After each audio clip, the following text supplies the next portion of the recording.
Magandang araw po sa inyong lahat, lalong-lalo na po sa mga giliw nating tagapakinig. Ang kwento pong ating mapapakinggan ay tungkol sa magkapatid na Jeros at Jet. Ang magkapatid na susubok talunin ang kasamaan para sa kalayaan ng kanilang baryo. Wala na silang mga magulang dahil ang kanilang mga magulang ay isa sa mga namatay dahil sa pagguho ng lupa. Nailigtas ang magkapatid dahil sa ginawang pagsasakripisyo ng kanilang mga magulang. Nang mga panahong yun, ay si Jeros ay 12, habang si Jet naman ay 4 na taong gulang. Dahil sa murang edad, hindi nila alam kung saan sila tutungo. Mabuti na lang at may isang matandang babae ang nagka-interes na kupkupin sila. Magmula noon ay sumasama na si Jeros at Jet para sa paggagapas ng saging. Ngunit dahil bata pa si Jet at kailangan pa nitong alagaan, ay itinatali ni Jeros ang kanyang kapatid sa kanyang likuran upang makapagtrabaho siya nang hindi naiistorbo. Yun lamang ang naisip na paraan ni Jeros upang makatulong sa matandang babae na kumupkup sa kanila. Lumipas ang 8 taon at ganap na binata na si Jeros, habang ang kanyang kapatid naman na si Jet ay pausbong na sa pagkabinatilyo. Tumutulong na rin si Jet sa paggagapas, kaya't malaki-laki na rin ang kanilang kinikita. Ngunit dahil gahaman ng kanilang amo na si Mang Leopoldo, ay halos 2 araw nilang sahod ang ikinakaltas sa kanila tuwing linggo ng sahod, dahil ang matandang babae na kumupkup sa kanila ay wala na sa gapasan dahil sa nagkasakit ito, at palagi nang ginagawa ni Mang Leopoldo ang pangbabawas ng sahod sa magkapatid dahil alam niya na hindi ito tulad ni Lola Aida na palaban, habang ang magkapatid naman ay tahimik lamang. Amo, bakit ganun? Wala naman kaming absent ni Jet ah. Bakit kulang ng 2 araw ang sahod namin? Kaya nga po pambili po sana namin to ng gamot ni Lola Aida. Ba't nagrereklamo ba kayo, ha? Sa pamamaraan ko ng pagpapasahod? Hindi naman po sa ganun, amo. Kailangan lang po talaga May sakit po si Lola Aida Abay, wala akong pakialam dun. Sakto lang yan. Walang kulang sa ibinigay ko. O sasaalis na. At marami pang sasahod sa likuran nyo. Tinignan na lamang naming magkapatid ang sobre na hawak nila, habang isang sulyap pa sa amo nilang humihit-hit ng tabako. Matapos nun ay umalis na ang magkapatid at sabay na tinahak ang daan pauwi sa kanilang tirahan. Bakit ba naman kasi hindi ka pa nagsusumbong kay Lola Aida, kuya Nakita mo naman nagpapagod tayo at hindi nagsasayo ng oras sa sagingan. Tapos sasahod tayo ng kulang-kulang. Jet, kilala mo si Lola Aida. Kapag tungkol sa atin, halos guluhin niya ang buong baryo. Tsaka may sakit si Lola. Hindi na dapat siya istresin. Bakit kasi hindi na lang tayo maghanap ng ibang trabaho, kuya? Yung hindi matakaw sa pera yung amo. Manahimik ka nga dyan, Jet. Baka mamaya may makarinig pa sa'yo na tauhan ni Leopoldo Isumbong pa tayo ron. Tsaka, kung yan na naman ang pagtatalunan natin, Jet, ipahinga mo na lang ang bibig mo. Kita mo naman na hindi ako nakatapos kahit na elementary lang. Mula nang mamatay si nanay at tatay, sa panggagapas na nakatuon ng atensyon ko. Walang trabaho ang tatanggap sa tulad ko, Jet. Kaya pagtutulungan natin yung pag-iipon para kahit ikaw lang, sa atin 2 makapagtapos ay ayos na. Kahit na high school lang, Jet. Para naman hindi ka magaya sa akin na tagagapas na lang habang buhay. Pasensya ka na, kuya. Ayoko lang kasi na inaabuso ni Leopoldo yung kahinaan natin. Ayos lang, Jet. Ang mahalaga naman hindi napapabayaan si Lola Aida at naaalagaan natin siya tulad ng pag-aalaga niya sa atin noong mga bata pa tayo. Maliit lamang ang sinasahod nila sa gapasan ng saging, 200 sa isang araw.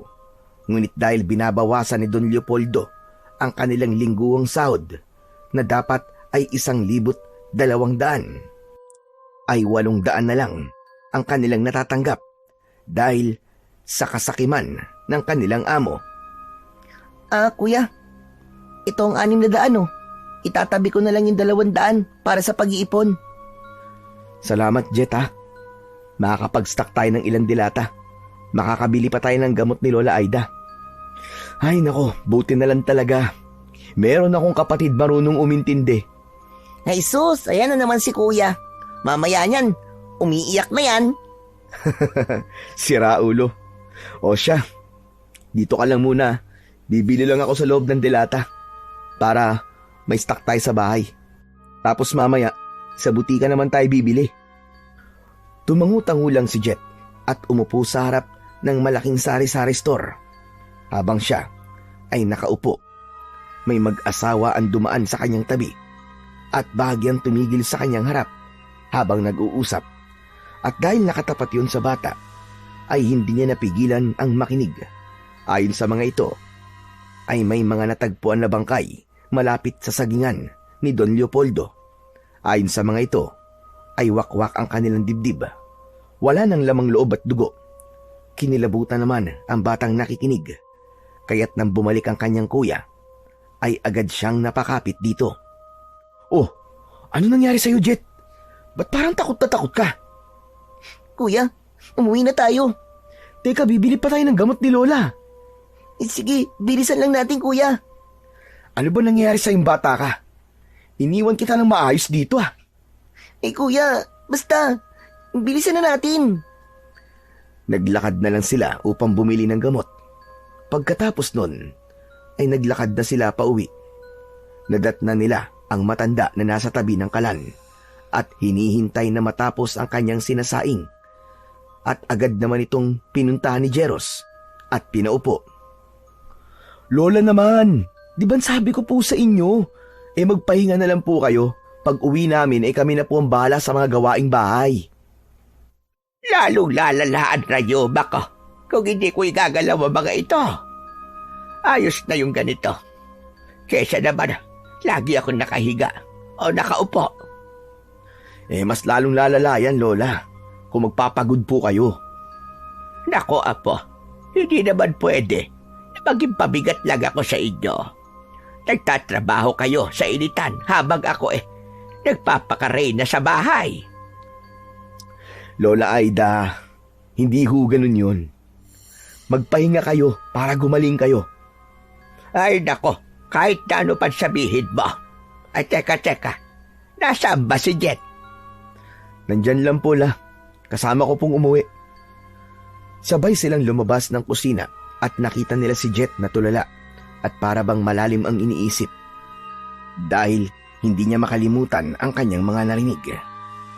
At kahit balibaligta rin man ang mundo, ay hindi niya lubos maisip na may taong ganong kasama para sa isang karumal-dumal na tagpo na namumuo sa kanyang isipan.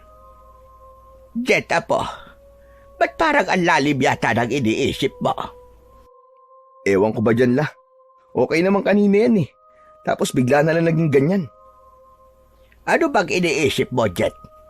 Pwede mo ba sabihin sa akin, Apo? Wala po ito, Lola. Hindi naman po mahalaga. Hindi mahalaga, pero para ka nakakita ng multo. Sige na nga. Kanina kasi iniwan po ako ni Kuya. Tapos may nag-uusap po. Tapos sasabi po, may mga bangkero po silang nakita. Doon po malapit doon sa may sagingan ni Man Leopoldo. Wakwak raw po yung tiyan, tapos wala na po mga laman loob. Hindi kaya may aswang na po sa baryo, Lola? Yan. Yan ang mga nakukuha mo sa kakabasa mo ng katatakutan. Tapos, mahilig ka pang makinig sa usapan ng mga matatanda. O ano na pala mo ngayon? Kuya, iba naman yun Sabi ng mga nag-uusap kanina, wakwak yung katawan. Sino bang matinong tao ang gagawa nun? Aba, uso yan. Yung mga nangunguha ng tao, tapos binibenta yung laman loob. Malay mo naman, Kuya. Halimaw talaga, di ba? Ay sus, nagpapaniwala ka na naman. Mga Apo, nasa harapan niyo ako tapos ganyan kayo. Jeros, Jet, parehong pwede ang mga sinabi niyong dalawa. Basta, palagi na lang kayo mag-iingat. Yan, si Kuya kasi. Oh, bakit ako na naman? Tama na. Yan ang ibig ko sabihin, huwag na kayo magtalo. Kalimutan mo na yung mga narinig mo, Jet. Ikaw naman, Jeros, maghain ka na. Kumain na tayo. Para maaga kayo makapagpahinga. Alam kong pagod kayo kakagapas. Sige po la. Mabilis na naghain si Jeros. Nagbuka siya ng isang dilata at yun ang pinagsaluhan nilang tatlo. Tahimik silang kumain at pagkatapos ay lumabas ng bahay si Jet kahit na medyo madilim na ang kapaligiran upang sana ay pumunta sa poso para maglinis ng katawan. Ngunit hindi pa man siya tuluyang nakakalapit sa may poso ay may naaninag na siyang isang malaking itim na nakasabit sa isang tuyong kahoy. Mukha itong paniki, ngunit halata dito ang mata nitong parang sa tao. Malalaki ang pangil at matutulis ang kuko. Nabitiwan ni Jet ang sabon na kanyang hawak at dali-daling tumakbo sa loob ng bahay habang sumisigaw. Ano ba yan, Apo? Ano na namang nangyayari sa'yo? May aswang po, Lola, may aswang po. Ano ba pinagsasasabi mo, Jet? Hanggang ngayon ba hindi mo pa rin makalimutan yung narinig mo? Lola, nakita ko po. Mukha po siyang paniki. Baka paniki lang talaga yon, Jet. Hindi, kuya. Napakalaki niya. Sobrang laki, kuya. Tapos yung mga mata niya, nandidilat. Purong puti. Tapos ang lalaki ng pangil. Grabe naman yung imagination mo, Jet. Na-apply mo na sa mga nakikita mo. Kapag may nakarinig sa'yo niyan, iisipin na babaliw ka na. Lola, kuya, maniwala naman kayo sa akin. Totoo nga. May ebidensya ako. Hali kayo. Ipapakita ko sa inyo. Bumalik sila kung saan nakita ni Jet ang sinasabi niyang aswang. Ngunit pagdating nila doon, ang sabon na lang na nabitiwan ni Jet ang kanilang nakita. Ay nako, pinagtitripan mo ba kami, Jet?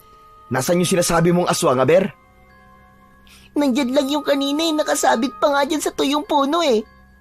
Maniwala ka, Lola. Totoo po talaga yung nakita ko. Baka naman namamalik mata ka lang. Ikaw talaga pinagod mo lang si Lola eh. Tigilan mo na nga yung pag-i-imagine mo, ha? Pambirang bata to. Sige na, maglinis ka na ng katawan mo. Tama ang kuya mo, Apo. Baka namamalik mata ka lang. Sige na, maglinis ka na ng katawan. Babalik na kami sa bahay. Hindi na po. Bukas na lang po pag maliwanag na. Natatakot na po ako eh. Kumamot na lang sa ulo ang nakatatanda niyang kapatid at dinampot ang nahulog na sabon. Pagkatapos ay nagpunas na lamang sila ng katawan at sabay-sabay na pumasok sa kanilang maliit na kwarto. Mabilis silang nakatulog. Kinabukasan, maagang tumayo ang magkapatid. Hindi na nila ginising si Lola Aida.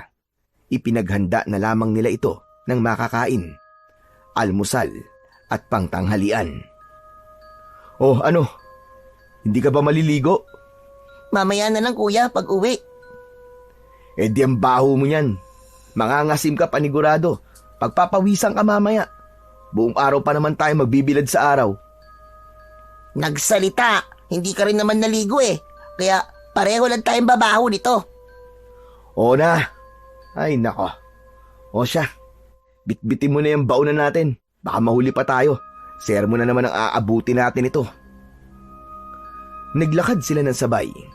Pagdating sa sagingan ni Mang Leopoldo, ay iilan pa lamang silang naroroon.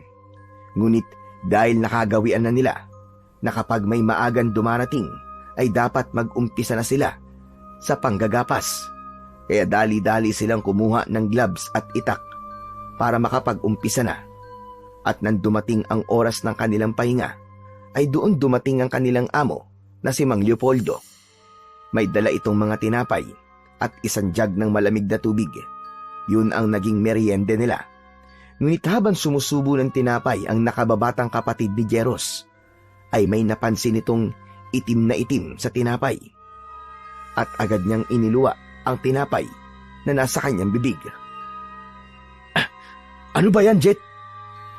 Eh, kuya, tignan mo naman kasi to. Papatayin yata tayo ng Leopoldo na yun eh. May amag yung tinapay. Uy, Jet, ano ka ba? Hinahamon pagsasalita mo. Kapag narinig tayo niyan, yari tayo. Kaya umayos ka. Hoy, kayo riyan. Ano naririnig ko ang pangalan ko dyan, ha? Kasi naman po, amo, yung tinapay po. Mabilis na tinakpan ni Jeros ang bunganga ng kanyang kapatid at ngumiti ito kay Don Leopoldo na nasa kanilang harapan. Masarap po. Masarap po yung tinapay. Itinaas lamang ni Mang Leopoldo ang kanyang isang kilay at saka siya tumalikod. Nagtungo ito sa isang kubo at isinara niya ang pintuan nun habang ang magkapatid naman ay nagkatinginan. Pwe! Kuya, mas mamamatay ako sa kamay mo eh. Ano ba yan? Ang baho. Ayusin mo kasi, Jet.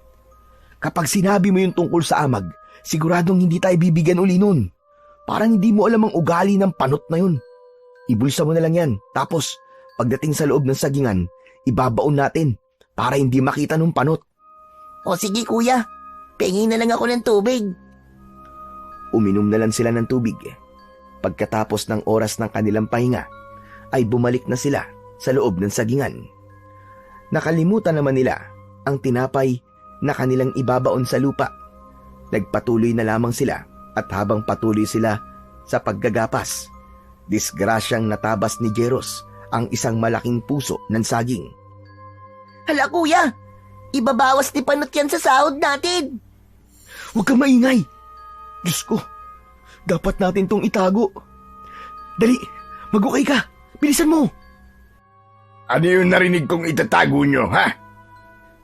Napasalampak na lamang sa upo ang kapatid niyang si Jet upang matakpan ang puso ng saging na disgrasyang natabas ni Jeros.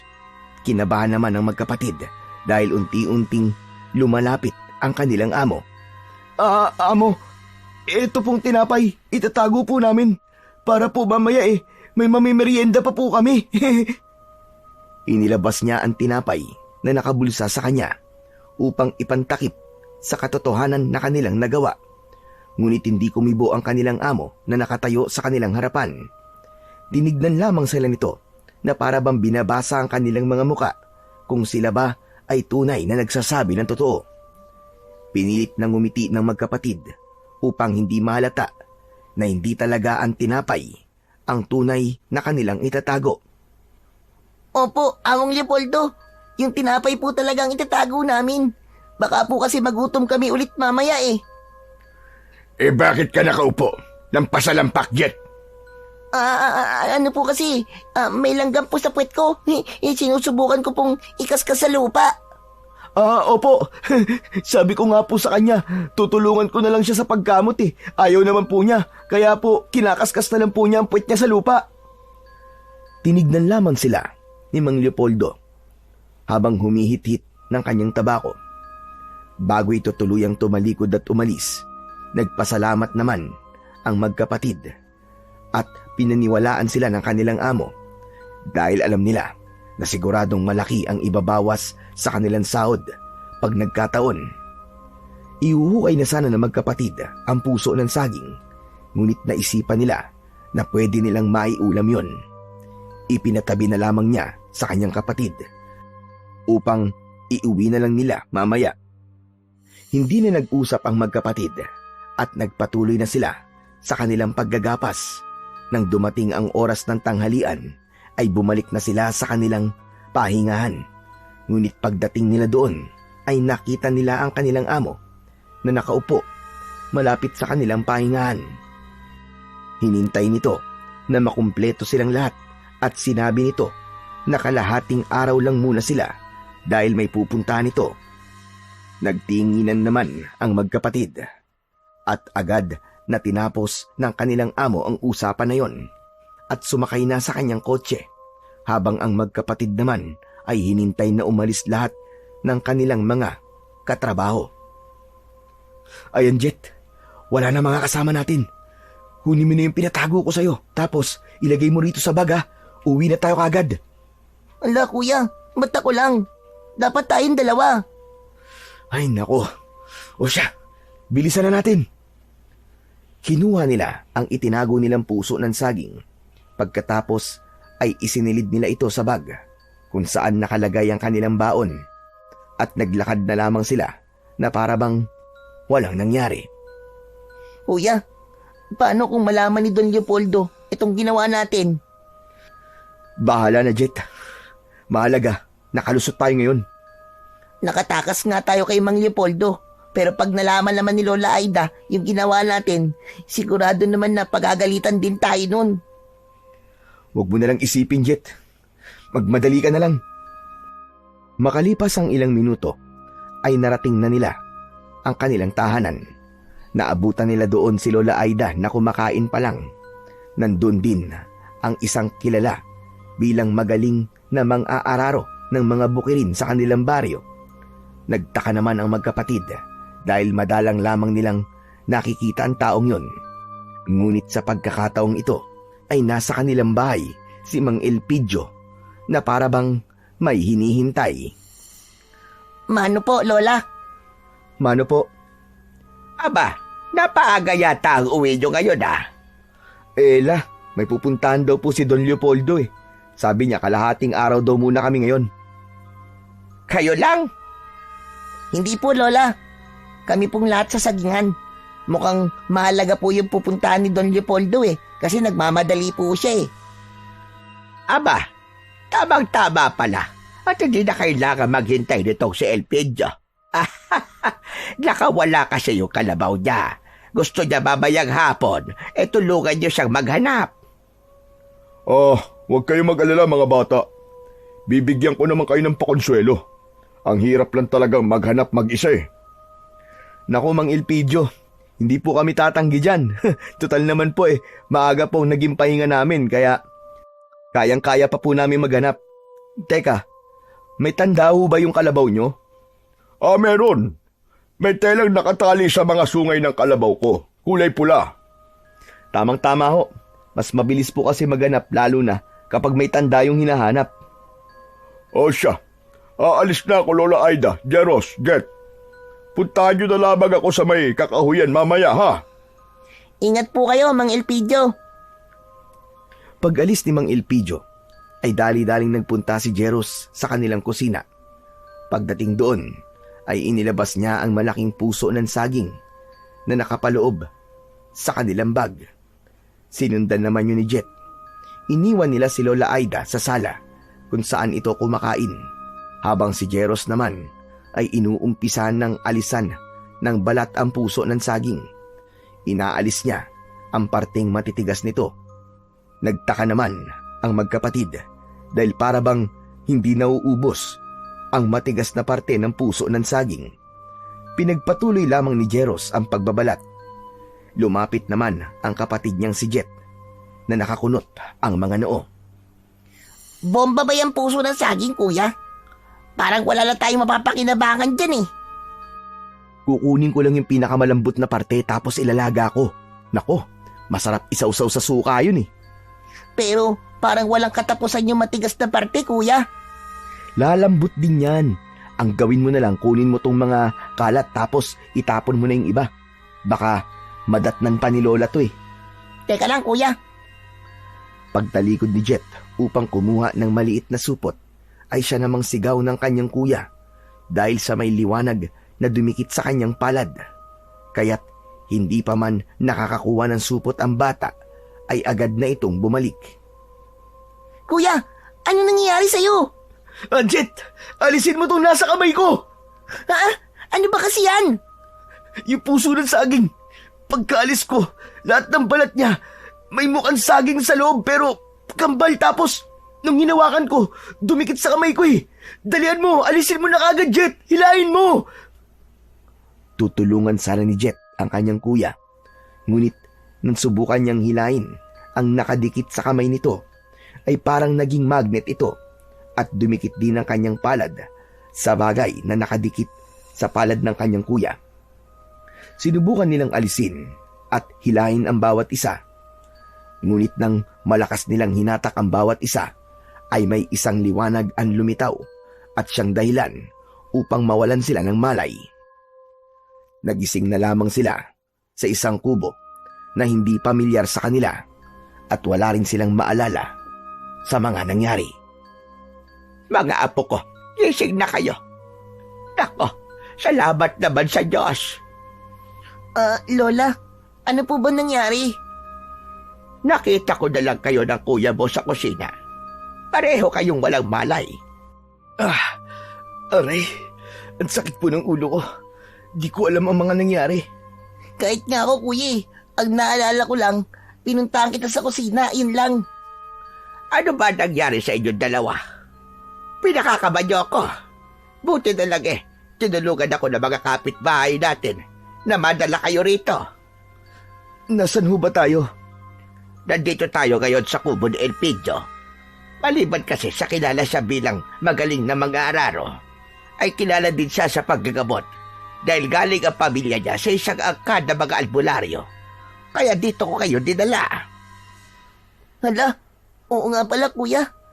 Nagpapatulong si Mang Elpidio sa paghahanap ng kalabaw niya, di ba? Teka lang mga apo, wag naman kayo magmadali. Kaya nyo na ba? Hindi na ba masama ang pakiramdam nyo? Kaya na po la. Ikaw ba, Jet? Kaya mo na ba? Oo, kuya. Wala namang masakit sa katawan ko eh. Ilang sandali pa ay pumasok na si Mang Elpidio sa kubo. May dala itong hindi kilalang dahon. Nang makita niyang may malay na ang dalawa, nagulat ito. Para bang hindi niya inaasahan na mangyayari yon. Aba, gising na pala kayong dalawa. Bakit po? Hindi niyo po ba inaasahan ng pagising namin ni kuya? Kaya nga po, ano po ba talaga nangyari? Gusto niyo ba talaga malaman? O baka naman may alam na kayo? Wala ba kayo naaalala? Nagtinginan ang magkapatid na para bang inaalala kung ano ang tunay na nangyari. Ngunit kahit na anong gawing hukay nila sa kanilang isipan, ay hindi talaga nila maalala ang mga nangyari. Kagagaling ko lamang sa inyo kung saan kayo nakita ni Lola Aida na walang malay. Maaari ko ba malaman kung saan galing ang puso ng saging na yon? Sa ano po? Sa sagingan po ni Don Leopoldo. Disgrasya ko pong nagapas habang nagtatrabaho kami kanina. Teka, puso ng saging. Alam ba ito ni Leopoldo, mga apo? Hindi nga po, Lola eh. Hindi po namin sinabi ni kuya dahil alam po namin na ibabawas niya po yun sa sahod namin. Kaya tinago po namin. Tsaka inuwi po namin. Nako bahabagin langit. Alam nyo ba na yun ang pinakaayaw ni Leopoldo na gawin ng mga trabahador niya? Kapag nalaman niya yun, sigurado mag-iinit ng gusto ang kanyang ulo. Dati, nung hindi ko pa kayo kasama sa paggagapas, may nahuli siyang isa kong kasabahan. Nag-uuwi ng mga puso ng saging. Hindi naman masasabi at wala kaming matibay na ebidensya. Misteryosong nawala ang taong nag-uuwi ng puso ng saging. Mula ng araw na yon, marami nang natakot na pagnakawan siya. May mga umalis din sa gapasan ng saging dahil sa takot na baka sila ang sunod na mawala. Lola Aida, sandali lang ho. Gusto ko malaman yung dalawa na ang puso ng saging na inyong dinala ay naglalaman ng isang mutya na maaaring matagal na rin na hinahanap ni Leopoldo dahil ayaw niya na may kukuha ng mga puso ng saging. Maaaring kayong dalawa ang pinili ng kambal na mutya. Teka lang ho, Lola. Mang Leopoldo, wala po kami maintindihan Jeros, ang sinasabi kong mutya ay ang dahilan kung bakit nawalan kayo ng malay na magkapatid. Dahil sa oras na may nakakuha nito, hindi lang iisa, kung hindi 2 tao ang kailangan ng mutya para lang mabuo ang kapangyarihan at taglay nito. Marami na sumubok na maghanap ng kambal na mutya ng puso ng saging, ngunit wala sa mga ito ang nagtagumpay. Isa lamang ang ibig sabihin niyan. May nagbabadyang panganib kung kaya't pumili ang mutya ng karapat-dapat. Ano pong ibig sabihin yung panganib, Mang Elpidio? Pasensya na po pero parang wala naman pong katotohanan ng mga sinasabi niyo eh. Tsaka, disgrasya lang po talaga na nagapas ko po yung puso. Kaya paano pong pinili? Hindi lamang disgrasya o nagkataon lang ang bagay na yon. Sigurado ko na kayong magkapatid talaga ang pinili ng kambal na mutya. Siguro, hindi nyo pa maintindihan sa ngayon. Pero sigurado ko sa mga sinasabi ko. Darating din ang oras na malalaman nyo at kayo mismo ang makakasaksi sa kapangyarihan na taglay nito. Hindi na lamang kumibo ang magkapatid, habang ang matanda naman na si Lola Aida ay nag-aalala. Baka sa kanyang muka ang pag-aalinlangan, kaya't iniba na lamang niya ang takbo ng usapan. O siya, kaya niyo naman tumayo. Kaya naman po, La. Tulungan niyo na si Elpidio na maghanap sa kanyang kalabaw. Sige na. Pero la, papalubog na po ang araw eh. Mahanap naman siguro natin yun bago lumubog ang araw, Jet. Sayang yung pakonsuelo na ibibigay ni Mang Elpidio, di ba? Pambili din yun ng gamot ni Lola. Tumango na lamang si Jet sa sinabi ng kanyang kuya, kaya't sabay silang bumaba sa katre at sabay na lumabas, habang si Mang Elpidio naman at Lola Aida ay nagtinginan na parabang nag-uusap ng tahimik. Hindi ko maintindihan kung bakit ang mga bata pa ang pinili ng butya. May dahilan, Lola Aida, kung kaya't sila ang pinili nito. Hindi basta-basta pipili ang isang makapangyarihan na bagay kung hindi niya nakitaan ang nilalang ng kabutihan. Pero mga bata pa sila, Elpidio. Wala bang paraan para maalis sa kanila ang mutya? Wala, Lola Aida. Dahil ang kambal na mutya ng puso ng saging, ayon sa aking ama at lolo, nang sila ay nabubuhay pa. Kapag ang mutya ng puso ng saging ay dumikit sa katawan ng tao at magkakaroon pa ito ng isa pang kasama, ay magiging parte na ito ng kanilang katawan. Diyos ka, bakit sila pa? Napakabata pa nila para pumasa ng isang mabigat na responsibilidad. Huwag ka nang mag-alala sa kanila, Lola Aida. Hindi ho sila pababayaan ng mutya. Alam niyo naman po, ang taglay na kapangyarihan ng mutya na yon, hindi ba? Oo, Elpidio. Kahit naman nagtataglayo ng isang malakas na kapangyarihan, ay hindi pa rin ako mapalagay dahil ayon sa pangitain ng aking ninuno. Sa matagal na panahon na tahimik na pamumuhay ng mga tao, ay lalaganap ang isang madilim at hindi inaasahang mga halimaw. Paano kung taglay na nga nila ang mutya, pero mapahamak pa rin sila? Hindi naman po siguro mangyayari yun, Lola. Dahil walang sino man ang makakatalo sa kabutihan. Tumingin na lamang sa kawalan ng matanda. Pinipilit na alisin ang pag-aalala sa kanyang puso, habang si Jet at Jeros naman ay patuloy lamang sa paghahanap ng kalabaw na pinapahanap ni Mang Elpidio. Kuya, naniniwala ka ba sa mga sinasabi ni Mang Elpidio? Naku, Jet, kailan mo ba ako nakitang naniwala sa mga ganyan-ganyan? Kuya, para kasing totoo eh. Paano kung hindi? Wala namang masama kung maniniwala tayo, di ba? At saka, hindi ka ba napapaisip na walan tayo ng malay ng sabay? Dala yun ng pagod, o di kaya yung pinakain na tinapay sa atin nung panot nating amo. May mga amag kasi. Ewan ko, kuya. May parte kasi sa akin na para bang nagsasabi na paniwalaan ko sila eh. Ikaw lang. Di naman ako naniniwala sa mga agimat eh. Tsaka sa anting-anting at tsaka mutya. Baka ikaw, mahilig ka magbasa kasi ng mga ganyan-ganyan eh. Ay nako, kuya. Hindi lang naman ako nagsasabi ah. Si Mang Elpidio rin naman ah. Pero sandali lang. Naalala mo ba yung sinabi ni Lola? Ang alin na naman, Jet? Yung yung nahuling nagnakaw ng puso ng saging tapos bigla daw pong nawala. Hindi kaya dahil yung kay Don Leopoldo? Kaysa sama ng ugali nung panot na yun, hindi malayo na siya ang may gawa nun. Naku, Jet magdahan-dahan ka sa mga sinasabi mo. Baka mamaya may makarinig yan sa'yo. Isumbong ka kay Don Leopoldo. Yari tayo doon pag nagkataon. Sino naman makakarinig sa atin dito? Tignan mo nga nasa gilid tayo ng ilog. Wala namang ibang tao dito eh. Basta mag-iingat ka palagi sa mga sinasabi mo. Lalo na kapag nandun tayo sa gapasan. Mahirap na. Kilala mo naman yung matandang panot na yun. Mainit ang dugo sa atin. Oo na, kuya.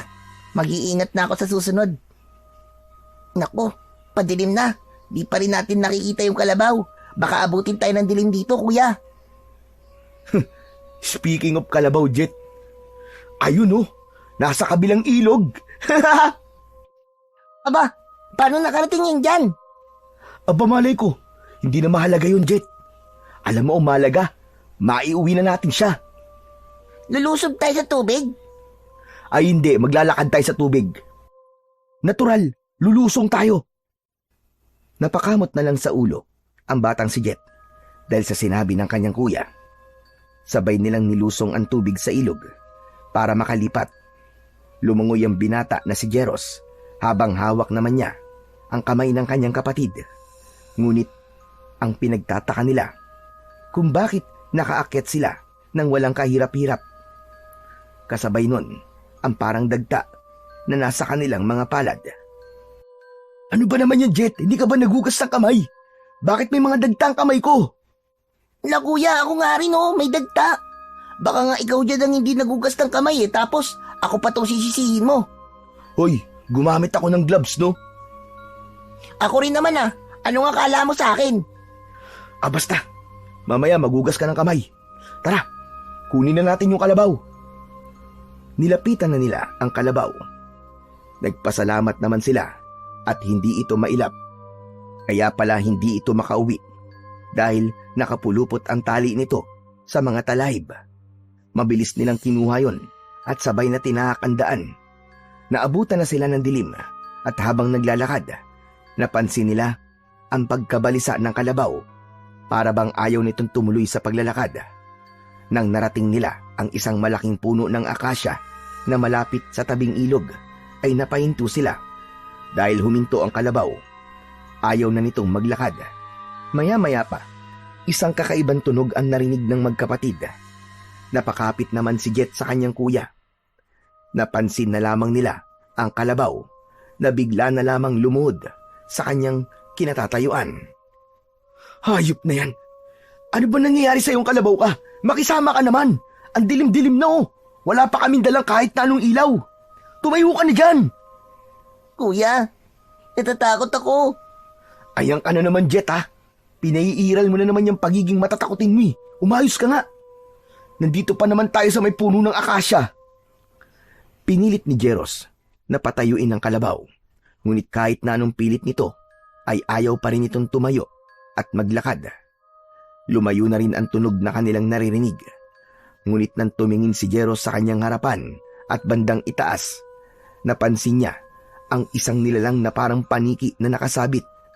Hindi ito nag-iisa dahil 4 ang mga ito.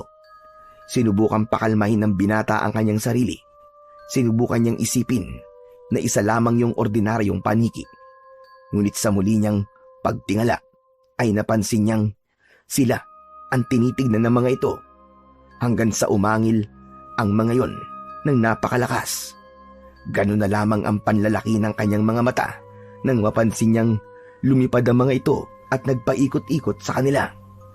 Hinigpitan ni Jet ang pagkakakapit niya sa kanyang kuya habang si Jeros naman habang nakahawak sa lubid ng kalabaw ay mahigpit niyang inakap ang isang kamay ng kanyang kapatid.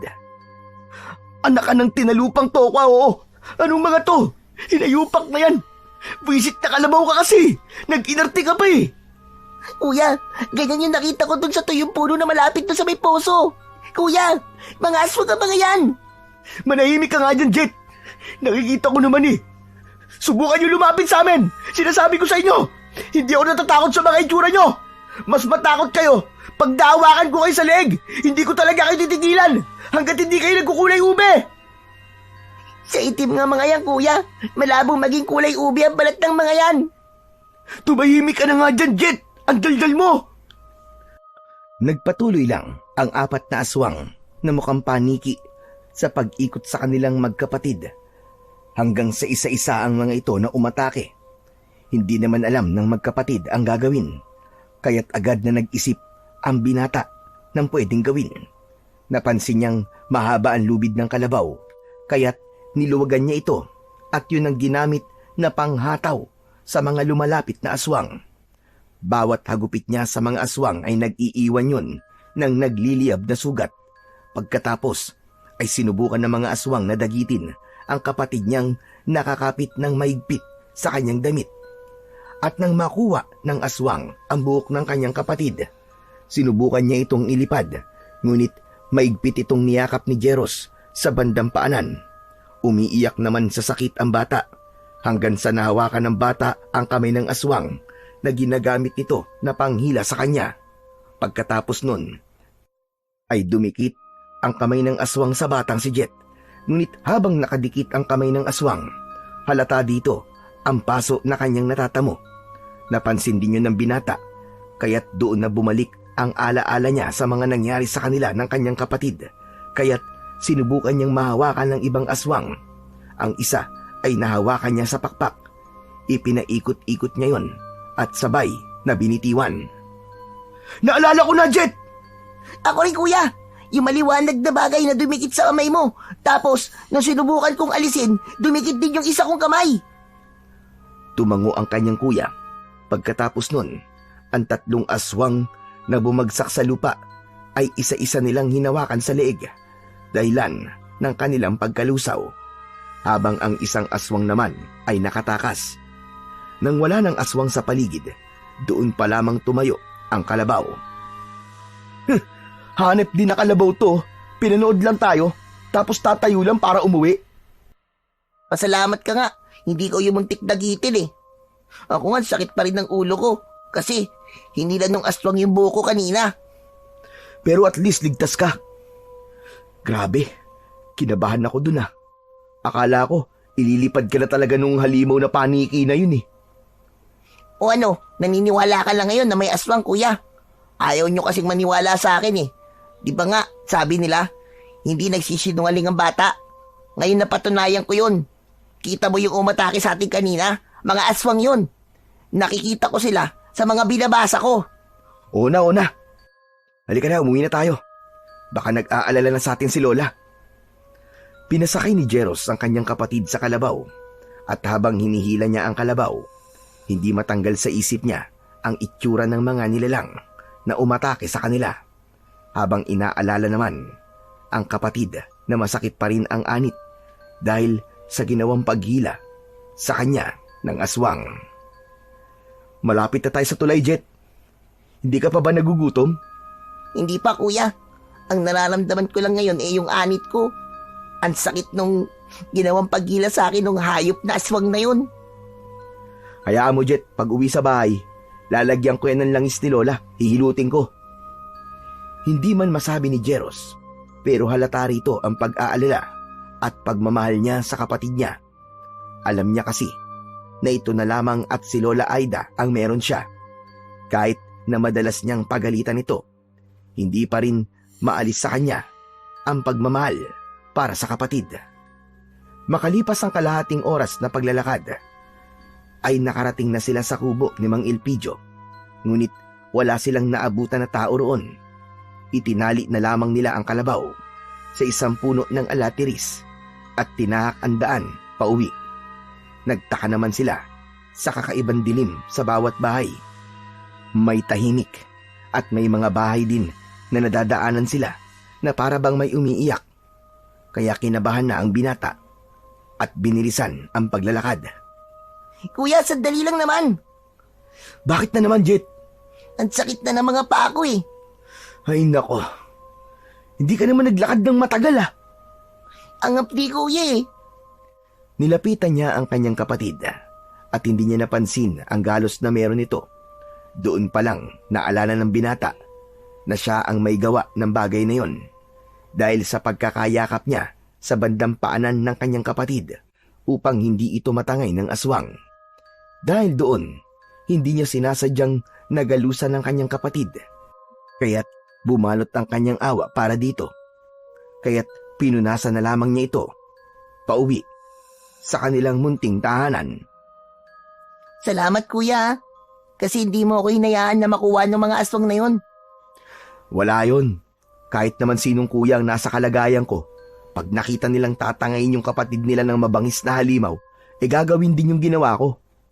Pero salamat pa rin, kuya. Kasi kahit na akala ko nun, dahil palagi mo akong pinagagalitan, akala ko di mo ako mahal. Pero pinakita mo sa akin ngayon na mahalaga pala ako sa'yo kasi di mo ako hinayaan na madagit ako nung aswang. Habang nakapasan ang nakababata niyang kapatid, ay naramdaman niya ang paghigpit ng kapit nito sa kanya, na ang ibig sabihin ay niyayakap siya nito. Habang napapangiti naman ang binatang si Jeros, Nang makarating sila sa kanilang tahanan, naabutan nila doon ang walang malay na si Lola Aida. Nasa sala ito, habang si Mang Elpidio naman ay nasa tabing upuan. Mang Elpidio, ano po nangyari kay Lola?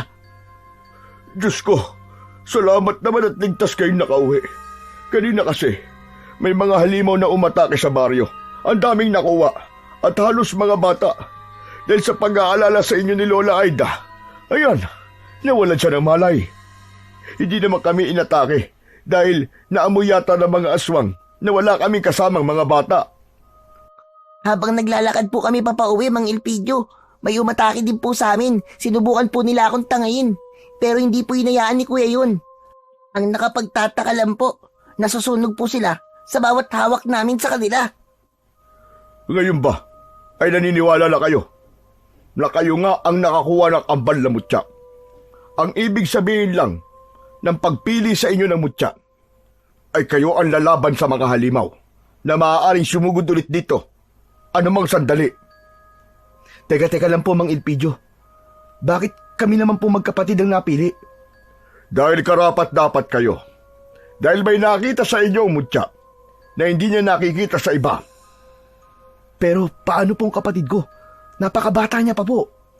Ayos lang sana kung ako lang. Pero David po ang kapatid ko. Di po pwedeng may mangyaring masama sa kanya. Dahil sila na lang po meron ako. Pinili kayong pareho, Jeros. Dahil nakita ng mutya na kaya nyo. Bilang kambal na mutya, kailangan dalawa kayo upang mas malakas ang kapangyarihan na tataglayin ninyo. Ano po bang kapangyarihan ang meron nito? Mukhang interesado ka na. Sige, sasabihin ko sa inyo magkapatid kung ano ang kakayahan ng mutya na inyong tangan. Ang kambal na mutya ng puso ng saging. Kung sino man ang dalawang taong magtatangan nito ay magiging malakas. Naglalabas ng isang nakakapasong malagkit na likido. Ngunit gumagana lamang yon sa mga halimaw sa dilim. Sa oras din na ginamit nyo ang matigas na bahagi ng dahon ng saging sa pakikipaglaban, ay magiging taglay nito ang likidong lumalabas sa pareho niyong mga kamay. Ngunit hindi nyo maaaring gamitin ang mutya sa kasamaan dahil kusa itong lalabas sa inyong mga katawan. Hala kuya, tulad dun nangyari kanina. Inaasahan ko ng paglapit sa inyo ng mga aswang dahil nararamdaman nila ang mutya sa inyo. Sigurado kong matagal na din nilang ninanais na makuha ang kambal na mutya. Habang nag-uusap sila, ay nagising ang matandang walang malay. Tinignan sila nito na para bang alalang-alala. Nilapitan naman ng magkapatid ang matanda at parehong niyakap, habang si Mang Elpidio ay nagpaalam na. Naghapunan na ba kayo, mga apo? Hindi pa nga po, Lola eh. Kumusta na po ang pakiramdam nyo, La? Ayos lang po ba kayo? Wala po bang masakit sa katawan nyo? Ayos lang naman ako. Nag-alala lang ako sa inyong dalawa. Kumain na muna kayo, mga apo. Sige na. Nakahanda na ang pagkain sa lamesa. Tinakpan ko lang. Tumango ang magkapatid at bago pa sila lumapit sa pagkainan, ay niyakap muna nila ang matanda at tahimik na lumapit sa pagkainan. Pagkatapos nun, ay kumain sila ng tahimik. Matapos nila kumain, ay bumalik sila sa tabi ni Lola Aida. Nadatnan nila ang matanda na malalim ang iniisip. Tapos na po kaming kumain, La. Ikaw po ba? Ayaw niyo pa pong kumain? Kumain na ako, mga apo. Inasikaso ako ni Elpidio. Ella, bakit po ba kayo nawalan ng malay? Nag-alala lang ako sa inyo ng kuya mo. Kasi umatake kanina mga aswang na mukhang panike. Tapos kayo ay nasa labas. Hindi ko na napigilan ang aking sarili na mag-alala ng gusto. Ayos lang naman po kami, La. Hindi naman po kami napano eh. Ikaw kuya ayos lang kasi hindi kasi nabulutan ng aswang. Ano ka ba? Anong sinabi mo, Jet? Napahilamos na lamang sa muka ang kanyang kuya na nakatingin sa kanyang batang kapatid dahil balak niya sanang itago na lamang sa kanilang lola ang nangyari. Ngunit dahil sa kadaldalan ni Jet ay hindi niya na magagawa yon. Sinubukan po akong dagitin ng aswang, Lola. Gamit po ang buhok ko. Ang sakit pa nga po ng anit ko eh. Pero la, di naman po siya nakuha eh. Sige na po la, magpapahinga na po kami. Pahinga ka na rin po. Hinila ni Jeros ang kanyang nakababatang kapatid papasok sa kanilang silid at dinuro niya ito sa muka na dahilan upang ipagtaka naman ni Jet. Ang daldal mo talaga. Nakita mo naman na nananahimik na ako. Gusto mo talagang mag-alala ng gusto sa'yo si Lolay, no? Hindi mo nalang inisip na pwedeng makasama sa kanya yon. Sorry kuya, hindi ko naman po sinasadya eh. Sa susunod huwag kang ganun. Ingatan mo mga sasabihin mo. Isipin mo muna kung makakasama ba yun sa nararamdaman ni Lola. Pasensya na kuya, hindi ko talaga sinasadya. Niyakap ni Jet ang kanyang kuya at naluwa ito. Ganun din ang ginawa ng binata dahil hindi ito sanay na nakikitang umiiyak ang kanyang kapatid. Pinahiga niya na ito para magpahinga. Mabilis naman na nakatulog ang bata habang si Jeros naman ay nakaupo at nakatingin sa may labas ng bintana. Iniisip niya ang bigat ng responsibilidad na kanilang pasan-pasan at damay pa roon ang kanyang nakababatang kapatid. Iniisip niya na kapag napahamak ang kanyang kapatid ay siguradong hindi siya mapapatawad ng kanyang mga magulang. Isa pat, bago tuluyang humiga, ay sinulyapan niya muna ang kapatid niyang maimbing sa pagtulog. Matapos niya itong sulyapan, ay tuluyan na siyang humiga at ipinikit na niya ang kanyang mga mata. Kinabukasan, naunang nagising ang matanda at ginising ang dalawa upang magtrabaho. Agad naman silang tumayo at nakita nila sa orasan na malapit na silang mahuli sa trabaho, kaya't hindi na sila nakapaghanda ng kanilang mga babaunin. Lola Aida, aalis na po kami ni Jet O siya, sige. Mag-iingat kayo. Hindi na nag-aksaya ng oras ang magkapatid. Mabilis nilang isinubo ang tig-2 pandesal sa kanilang mga bibig at kinuha ang bag na may lamang gloves at panggapas at mabilis silang tumakbo. Dahil sa bilis nila sa pagtakbo ay di na nila namalayan na mabilis silang nakarating sa sagingan. Pagdating doon, nadatnan nila ang mga kasama nilang nakaluhod sa lupa. Habang si Don Leopoldo ay may hawak na pamalo, habang may isang lalaki sa tabi niya ang nakaupo sa lupa, hubad ang pang-ibabaw at pang-ibabang saplot at puno ng latay sa katawan. Buti naman at nandito na kayo. Lumuhod kayo at uulitin ko para sa inyo ang bagay na ayaw ko na ginawa ng hinayupak na lalaking ito. Dali-daling lumuhod ang magkapatid at nakaharap sa kanilang amo na nanggagalaiti pa rin sa galit. Hindi naman nila alam ang dahilan kung bakit gano'n na lamang kaaga ang galit ng kanilang amo. Nakikita niyo ba ang taong nasa aking harapan? Ang taong ito ay nahuli ng aking mga nagbabantay na nagdanakaw ng puso ng saging sa aking sagingan. Hindi pa siya nakontento at ipinagbibili pa niya ang mga ito. Ang ayoko sa lahat, ang pinagdanakawan ako, lalo na ng puso ng saging. Pinakamaigpit kong ipinagbabawal ang bagay na yon. Di bali sanang saging na lamang ang kanyang kinuha, pero hindi ang mismong puso pa. Matapos niyang magsalita, ay hinagupit niya muli ang lalaking halos may matay na dahil sa sakit na nararamdaman nito. Napapikit na lamang ang magkapatid habang awang-awa sa lalaking sinasaktan ni Don Leopoldo. Maigpit niyang hinawakan ang mga kamay ng kanyang kapatid upang pigilan ang kanyang sarili na tumayo at ipaglaban ang taong halos mapatay na ni Don Leopoldo. Kakahagupit sa katawan nito habang sinasabi ng kanyang utak na sino ba naman ang taong hindi gagawa ng ganon kung halos hingin mo na lamang ang aming mga pagod. Hindi mo buo na ibinibigay ang aming mga sahod at halos kainin mo na ang pera dahil sa iyong kasakiman. Natakot naman ang kanyang nakababatang kapatid at napayakap ito ng maigpit sa kanyang braso habang si Don Leopoldo ay patuloy na hinahagupit ang lalaking puno na ng latay sa katawan hanggang nawalan na ito ng malay at bahagya yun na sinipa ni Don Leopoldo. Hinayupak ka! Huwag kang magkunwari! Bumangon ka riyan at ipakita mo sa akin ang tapang mo, tulad ng katapangan mo magnakaw at suwayin ang aking mga pinagbabawal. At dahil hindi na kinaya ni Jet ang mga kaganapang yon, ay mabilis siyang lumapit sa taong nakahandusay. Hinawakan niya sa leeg ito at inilapit ang kanyang tenga sa dibdib nito. Amo, hindi na po siya humihinga. Tapos pinipilit niyo pa po siyang bumangon. Binigyan ba kita, Jet, ng pahintulot na mangialam? Jeros, alisin mo rito ang kapatid mo bago magdilim ang paningin ko at madamay siya sa galit ko. Jet, ano ka ba? Anong ginagawa mo? Bumalik ka nga rito! Hayaan mo ako, kuya. Matagal na ako nagtitimpi sa panot na to eh. Anak ng 7 kalabaw, oo. Yari na! Anong sinabi mo? Ang sabi ko, oo, hindi nyo nga ako binigyan ng pahintulot, Don Leopoldo. Pero wala po kayong karapatan na saktan ng mga tao walang ginawa kung di maghanap buhay lang. Maghanap buhay? Matatawag mo bang hanap buhay ang pagnanakaw, ha, bata?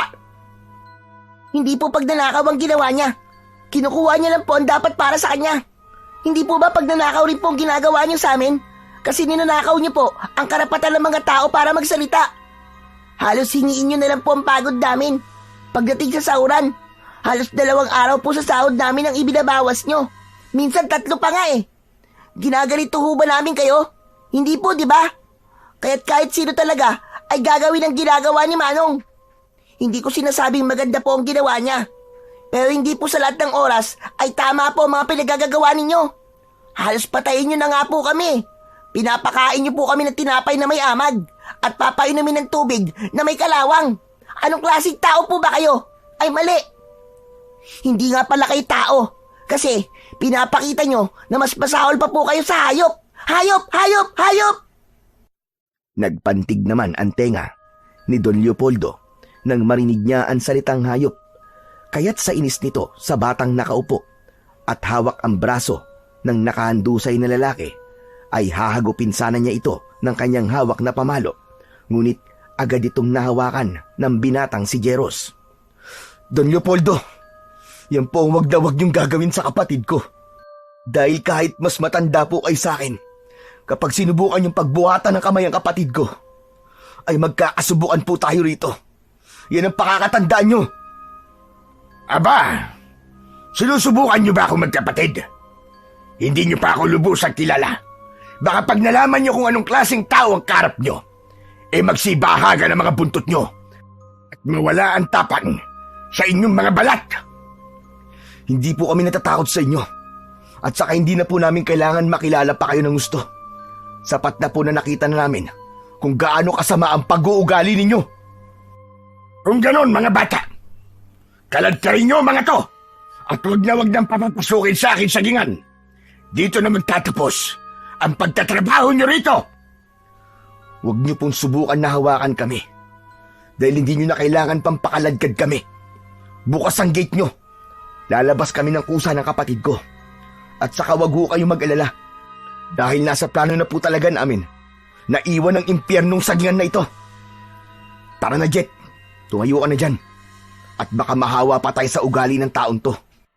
Kaya kayo mga agapas, ngayon pa lang, pag-isipan nyo na lang mabuti. Nasaksiyan nyo kung gaano kasama ang taon to. Ngayon pa lang, isipin nyo na mga buhay nyo. Hindi lang mga aswang na paniki ngayon ang dapat nakatakutan ninyo. Dahil mas nakakatakot ang meron sa pag-uugali ng taong to. Hinila na ni Jeros ang kanyang nakababatang kapatid at tuluyan ng nilisan ang gapasan ng saging. Habang naiwan naman doon si Don Leopoldo na nanggagalaiti sa galit.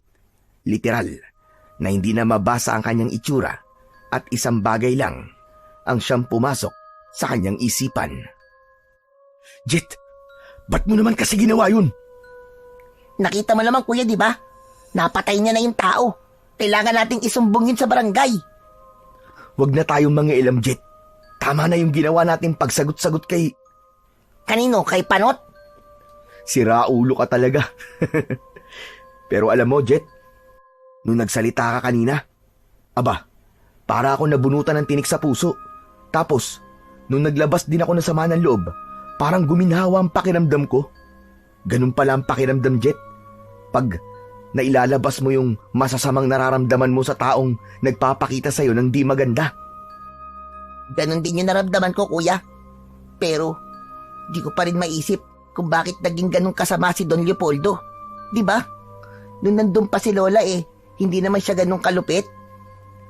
Di ko rin alam, Jet. Huwag na yan ang isipin mo. Hindi dapat inaalala ang mga ganong tao. Alam mo ang dapat na alalahanin natin? Ano, kuya? Kung ano ang ipapaliwanag natin kay Lola Aida. Paano na tayo ngayon? Di sabihin natin kay Lola yung totoo kung gaano talaga kasama ang ugali ng panot na yun. At saka, kuya, wala naman mali sa ginawa natin. Mas maganda nga na umalis na tayo doon kasi kung di pa tayo umalis doon, baka malaman niya ang ginawa natin. Oo nga no. Tama ka. Mahirap na. Baka gawin din niya sa atin yung ginawa niya kay Manong. Pero ang iniisip ko, kung paano tayo ngayon. Paano tayo? Wala na akong perang nakatago. Hindi mo na ako mag-aaral sa susunod na pasukan. Gamitin na muna natin yung naipon ko. Sa tingin ko, kuya, malaki-laki na rin yun kasi halos mapuno ko na ng barya at tig-100 yung kawayan kong alkansya. Pero, yun na nga paano ang pag-aaral mo? Tsaka na yung kuya. Tapos, kapag may sobra sa ipon ko, di magtayo tayo ng maliit na negosyo, tapos mag-umpisa ulit tayo. Pero dapat yung negosyo natin yung papatok sa mga tao. Ay, ewan, di ko na alam ang gagawin ko, Jet. Di ko alam kung gagana ba yung naiisip mo, pero bahala na. Wala namang masamang subukan Nagpatuloy na sila sa paglalakad. Pauwi sa kanilang bahay. Nadatnan nila doon ang matanda na nakaupo sa kanyang maliit na duyan. Nagbabasa ito ng dyaryo. Nagtaka naman ito nang mapansin ang magkapatid na nakatayo sa kanyang harapan. Aba, Jet, Jeros, bakit umuwi kayo? Wala na ho, La. Teka, ano bang wala na? Wala na po kaming trabaho, La. Umalis na po kami kay Don Leopoldo. Aba, biglaan naman yata yan mga apo. Bakit? Ano ba nangyari? Kasi La, nadatnan po namin si Don Leopoldo na may sinasaktang tauhan doon po sa gapasan. Mukhang napatay niya nga po yung tao Ano? Ano ba pinagsasasabi niyo? Naabutan na lang po namin na ganun po yung sitwasyon, La. Dahil po sa nagnakaw daw yung tao ng puso ng saging. Binenta raw po yun ni Manong. Pero sabi niyo napatay niya, di ba? Opo, La. Nakita po namin na humandusay na po yung tao sa lupa. Baka naman nawalan lang na balay. Hindi po, La. Nilapitan po ni Jet yung tao Pinulsuhan po niya at pinakiramdaman ng puso. Hindi na po humihinga yung tao, La. Diyos ko, bakit kayo nangialam? Bakit po, Lola? May mali po ba sa ginawa namin? Nakapatay na po siya ng tao. Diyos mio, mga apo, hindi nyo dapat ginawa yon. Hindi nyo dapat pinakialaman ang mga ginagawa niya. Hindi nyo alam ang mga kaya niyang gawin. Alam ho namin, La. Kaya niyang pumatay ng tao, pero La, walang masama sa ipaglaban namin ng tama. Dahil nagawa lang po yun ng taong yun. Dahil hindi siya maayos magpasahod Laging kulang po ang binibigay niya. Hindi lang yun, La. Halos patayin niya po lahat ng tao. Papakainin niya kami na may amag na tinapay at pinapainom niya po kami ng tubig na may kalawang. Pero sana, hindi na kayo nakialam pa. Dapat umalis na lamang kayo at pinabayaan siya. Dahil kahit noon pa, ay ganun na talaga ang taong yon. Nang minsang ninakawan siya, misteryosong nawala ang taong yon. Kaya nakakatakot para sa inyo. Diyos ko, madali kayo mga apo. Magligpit kayo ng mga kagamitan nyo. Aalis na tayo rito. Teka, La. Bakit po ba takot na takot kayo? La, hindi po ako natatakot sa kanya. Kung may sasaktan po siya na isa sa inyo ni Jet, ay ako ang makakalaban niya. Sisiguraduhin kong hindi niya gugustuhin na saktan ng isa sa inyo. Dahil tahimik lang ako, La. Pero hindi ko pa pinapakita ang ugali ko pag nagalit ako. At saka, La, hindi ba siya natatakot na baka makulong siya dahil sa mga ginagawa niya? Hindi uso kay Leopoldo ang matakot sa mga parak. Mga apo, nakikiusap ako sa inyo. Umalis na lamang tayo rito. Hindi, La. Kung ano man ang masamang gagawin sa atin ng panot na yun, haharapin natin.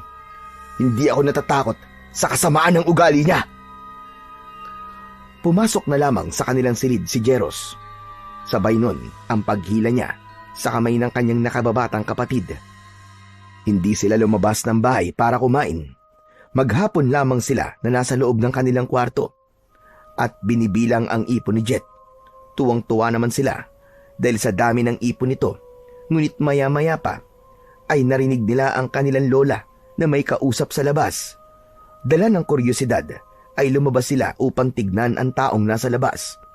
Pagdating doon, nadatnan nila si Don Leopoldo na nakaupo sa kanilang sala. Nakangiti ito sa kanila. Bakit ka napadaan dito, Don Leopoldo?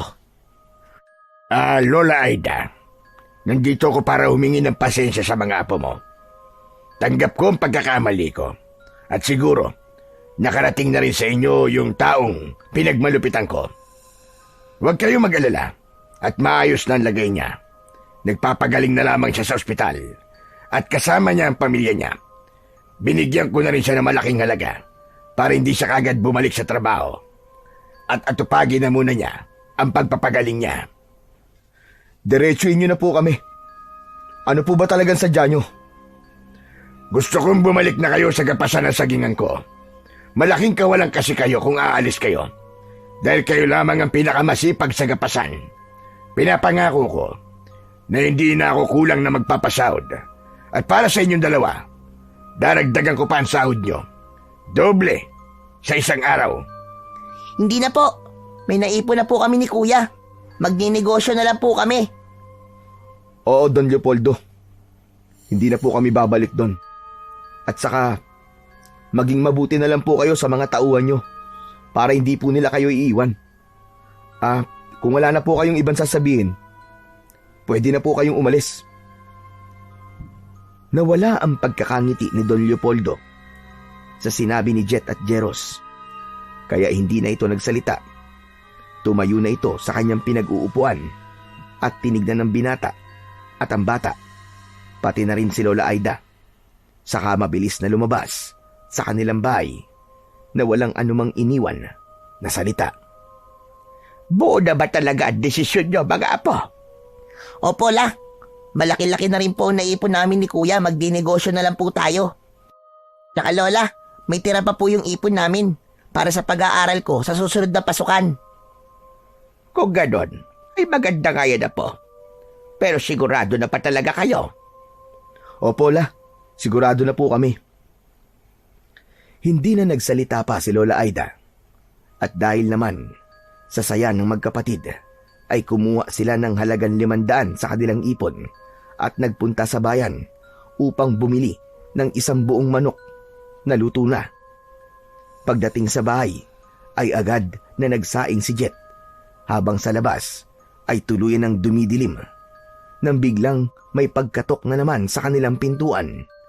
Pinagbuksan yun ni Lola Aida habang ang magkapatid naman ay nasa kusina at nag-aasikaso ng hapagkainan. Madalang lamang yun dahil sa loob ng 1 taon, ilang beses lamang sila tumitikim ng masasarap na ulam. Lumabas ng kusina ang binata upang tignan kung sino ang taong pinagbuksan ni Lola Aida.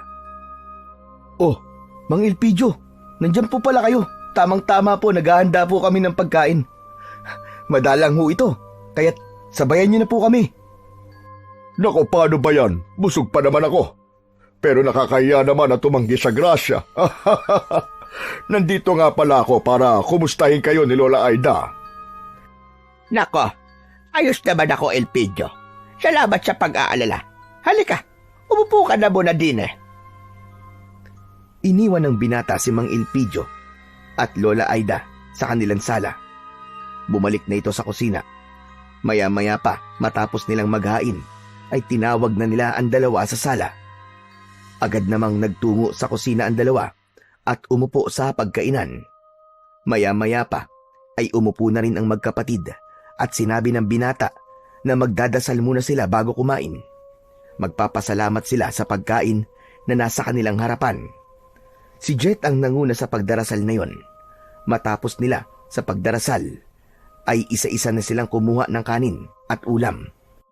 Susubo pa lang sana sila ng kanin nang marinig nila ang sigawan sa labas.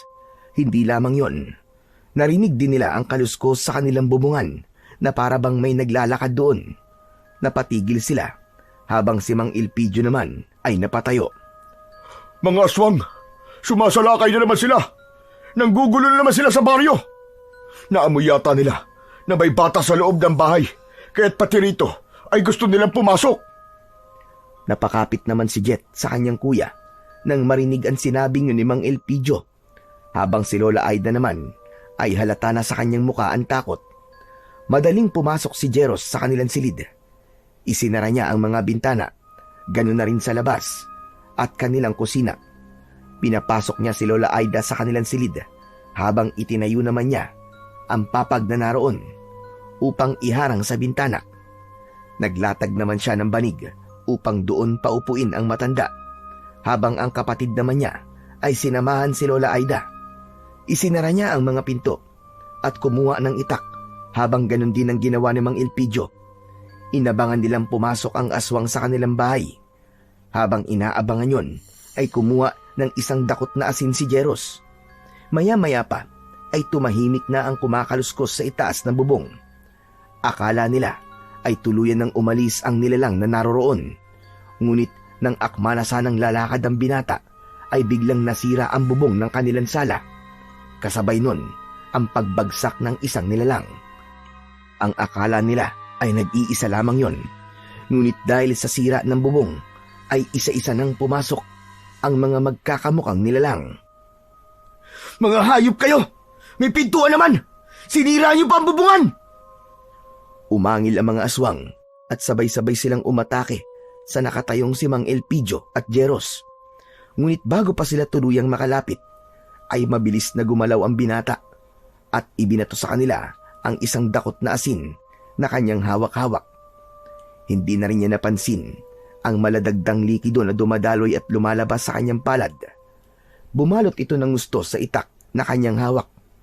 Kaya nang muling umatake ang mga aswang na kanilang nasa harapan, ay agad nila itong pinagtatataga. Nang mapatay nila ang lahat ng aswang, bigla na lamang silang nakarinig ng mas malalakas na kalabog sa silid kung saan naroroon ang kanyang kapatid at lola. Kaya't hindi na sila nagsayang ng oras. Mabilis nilang binuksan ang pintuan. Nakita nila doon na hinihila ng isang aswang si Lola Aida palabas ng bintanang winasak ng mga aswang. Dahil hindi pa alam gamitin ni Jet ang kanyang kapangyarihan na taglay, ay hindi niya alam ang kanyang gagawin.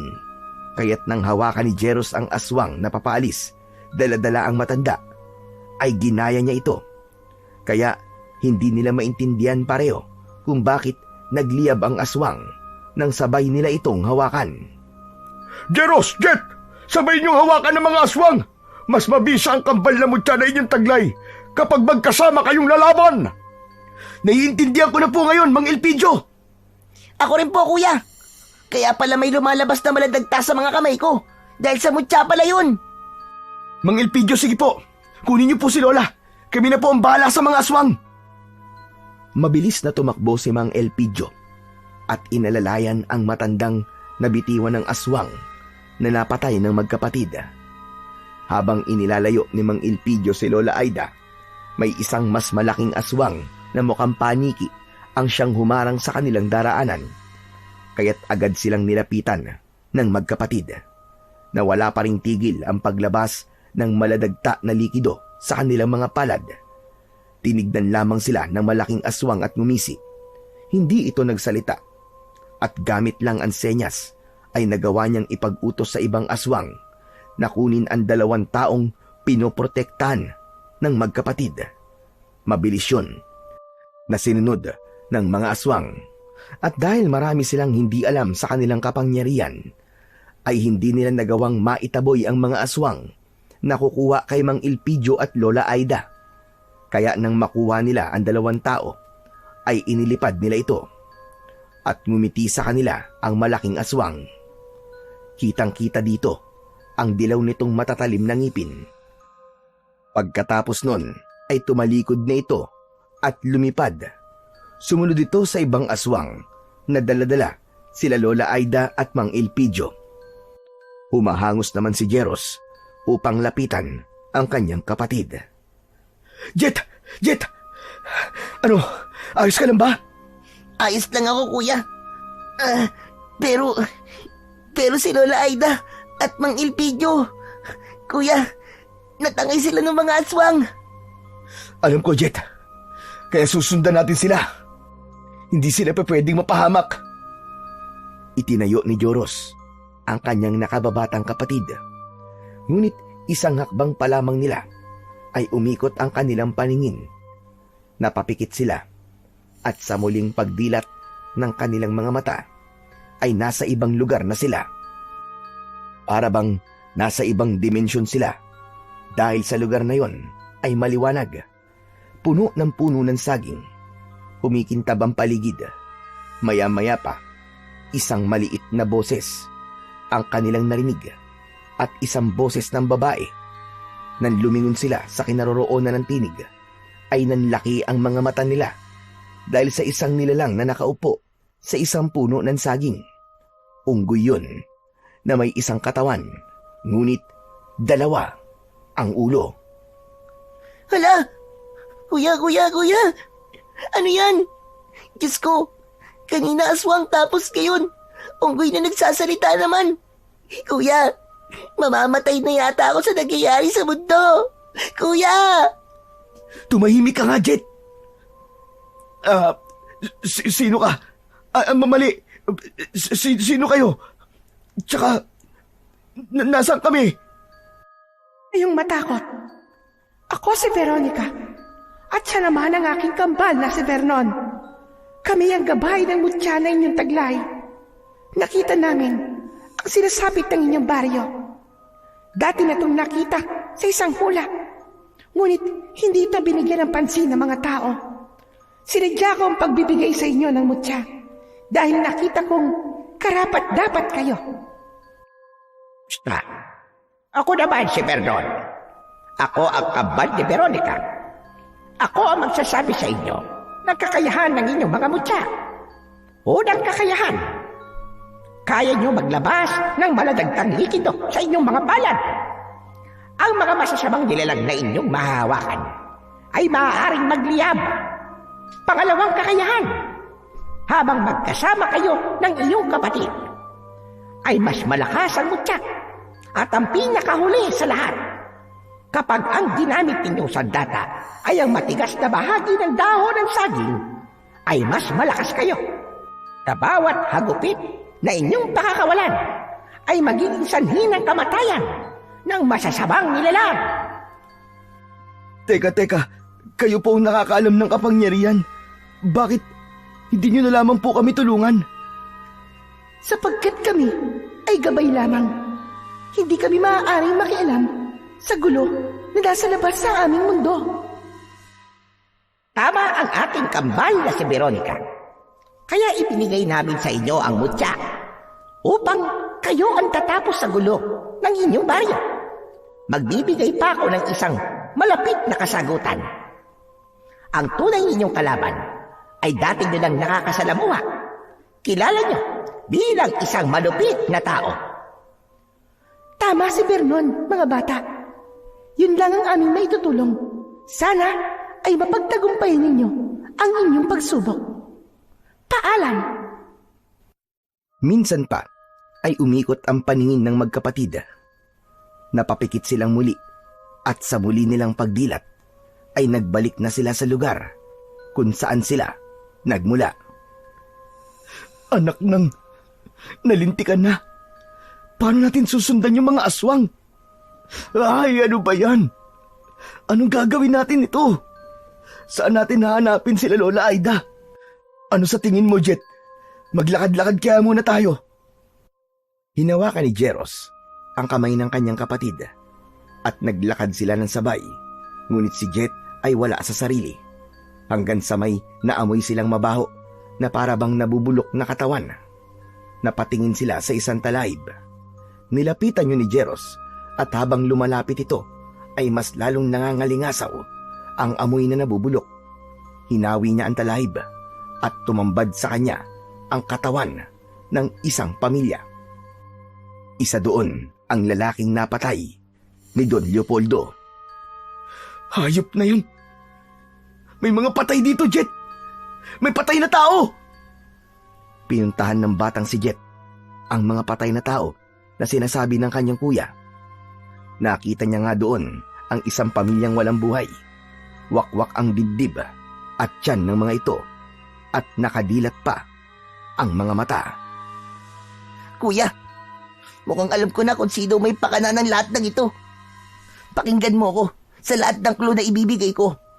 Una, pinagnakawan raw si Don Leopoldo at bigla daw nawala yung tao. Pangalawa, yung mga narinig kong mag-asawa na nag-uusap, nabanggit nila na yung mga tao daw na natagpo ang walang buhay ay nakita malapit sa sagingan ni Don Leopoldo. Tapos si Manong, na pinag-aagupit ni Don Leopoldo. Diba?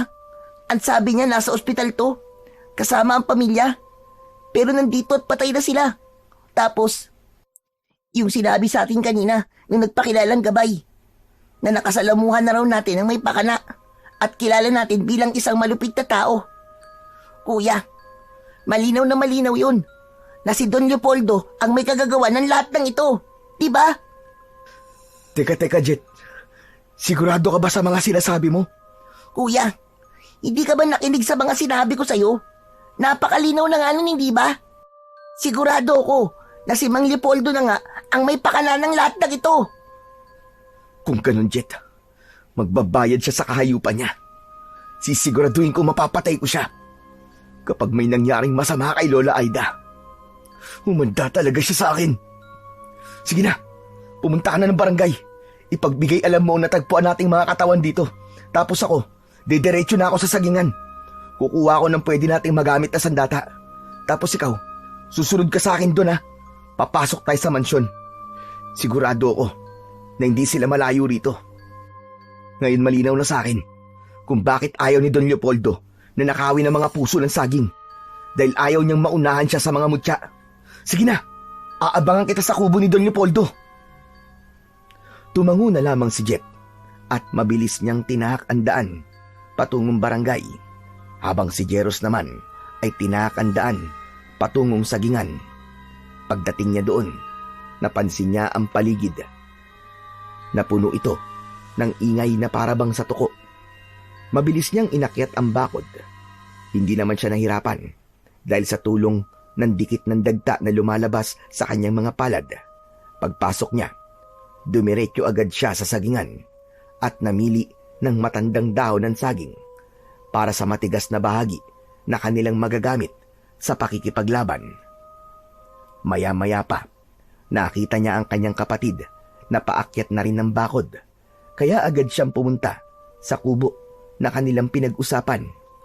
Bit-bit ang mga nilinisan na tangkay ng dahon ng saging. Binigyan niya ng isa ang kanyang kapatid at binulungan ito na dahan-dahan silang papasok sa malaking mansyon. Magdahan-dahan ka lang. Papasok tayo ng mansyon nang walang makakapansin. Hawakan mo ang kamay ko, Jet. Huwag kang lalayo sa akin, ha? At kahit na anong mangyari, huwag mong bitiwan ang kamay ko. Maliwanag ba? Maliwanag po, kuya. Pero teka lang.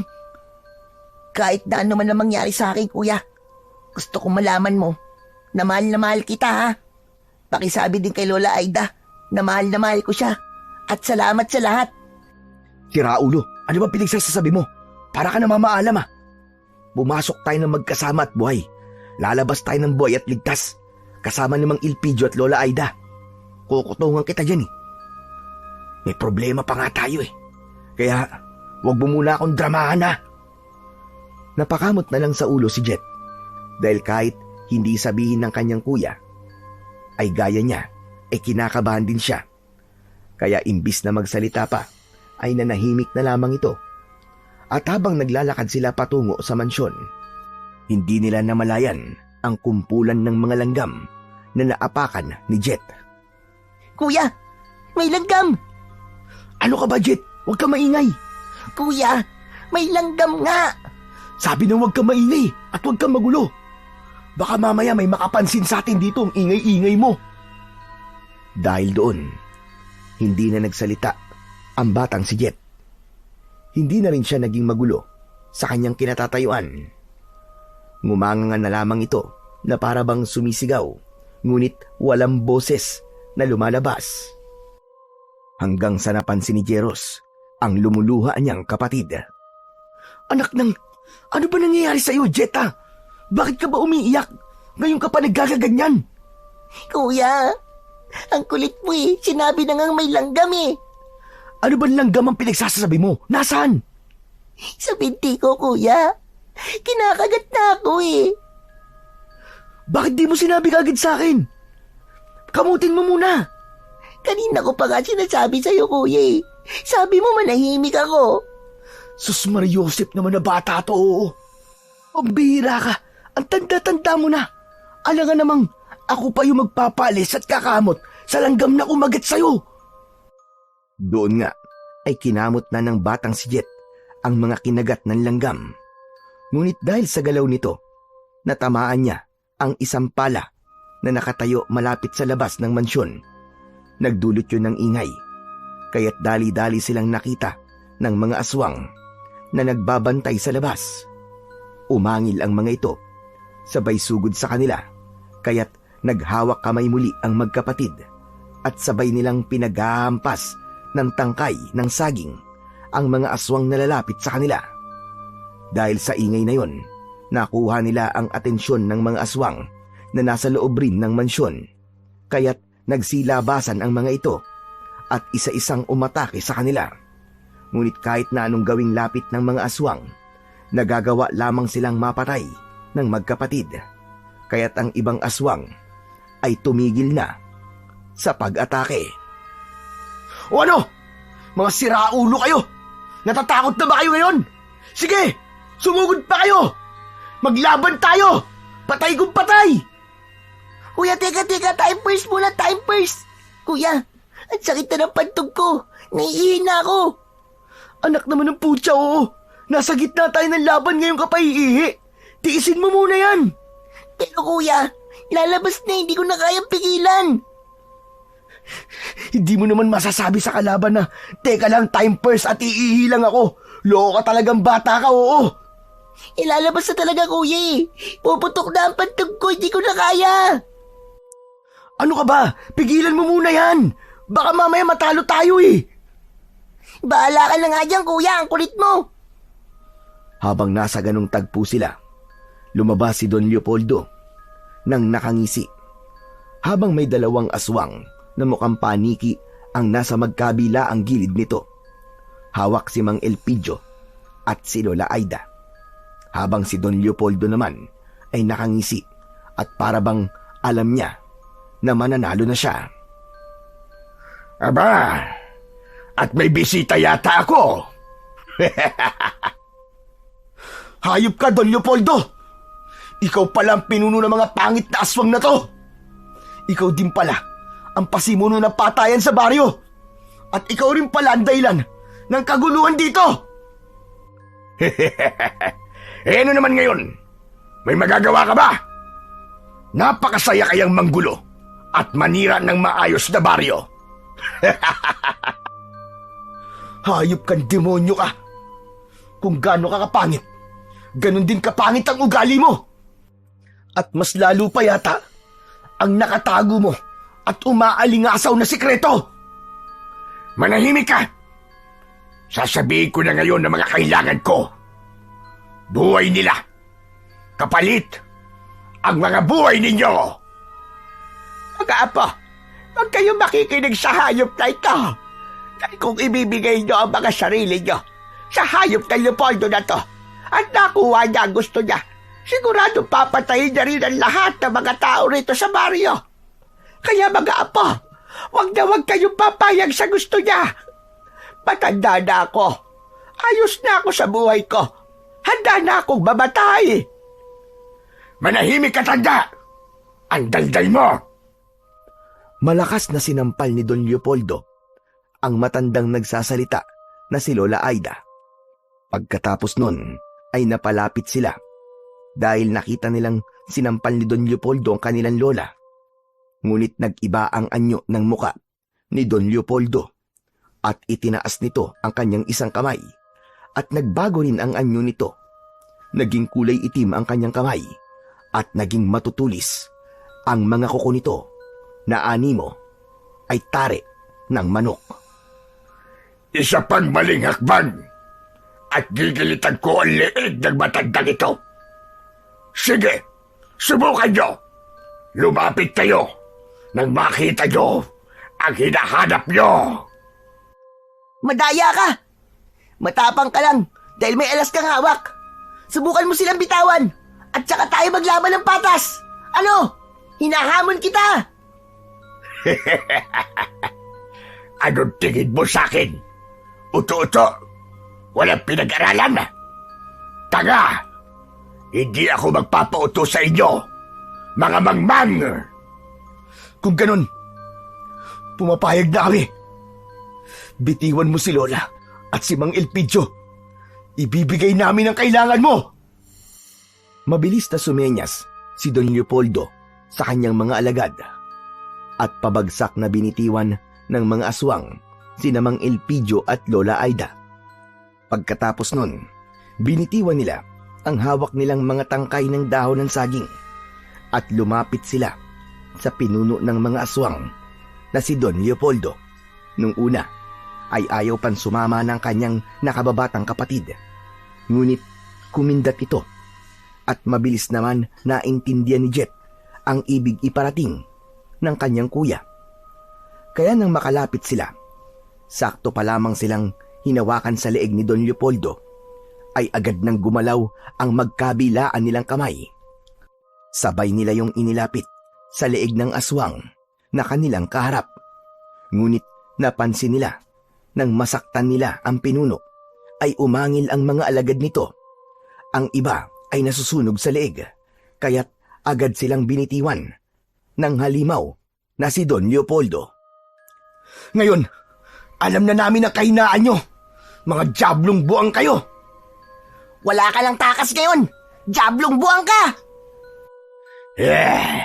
Hayop kayo. Hindi kayo tumutupad sa usapan. Walang dahilan para tumupad. Kung kapalit naman nun ay ang buhay ng mga tao sa buong baryo. Humanda ka! Oo! Humanda ka ngayon! Dahil matitikman mo ang bangis na mga taong hinamak mo! Naghawak kamay muli ang magkapatid. Sabay nun ang pagdampot nila sa kanilang mga sandata. Mabilis naman na nagbagong anyo ang aswang na si Don Leopoldo. Nagmukha ulit itong malaking paniki na kulay puti lang ang nakikita sa kanyang mga mata, habang ang mga tenga nito ay tumulis palalo. Tinubuan rin ito ng malalaking pakpak. Mabilis naman ang ginawang pagkilos ng magkapatid.